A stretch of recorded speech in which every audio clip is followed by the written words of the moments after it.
Comment Camus nous apprend à vivre sans espoir et à s'en porter mieux? Albert Camus dérange parce qu'il refuse les consolations faciles.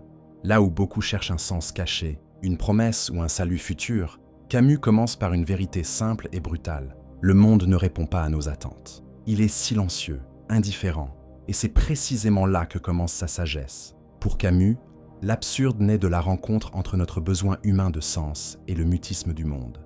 Ce constat pourrait écraser. Pourtant, Camus refuse le désespoir autant que l'illusion. Il rejette l'espoir comme fuite.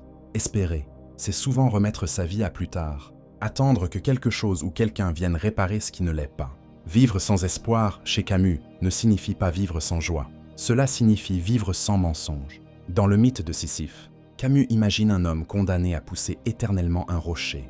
Aucun progrès, aucun accomplissement final.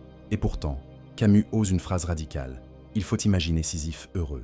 Pourquoi? Parce que Sisyphe ne se raconte plus d'histoire. Il sait. Et dans cette lucidité totale, il reprend possession de sa vie. Camus nous apprend que l'espoir excessif est une source majeure de souffrance. Espérer que le monde soit juste, espérer que les autres nous comprennent, espérer que la vie nous doit quelque chose. En renonçant à ces attentes, quelque chose se libère. L'énergie d'exister ici et maintenant. Vivre sans espoir, c'est cesser d'attendre pour commencer à vivre.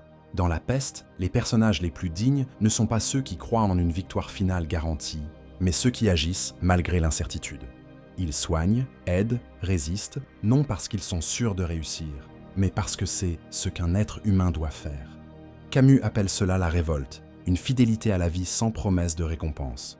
Et paradoxalement, c'est là que l'on va mieux, car lorsque nous n'attendons plus que la vie nous sauve, nous devenons responsables de notre manière de vivre. Chaque instant compte davantage. Chaque geste devient un choix.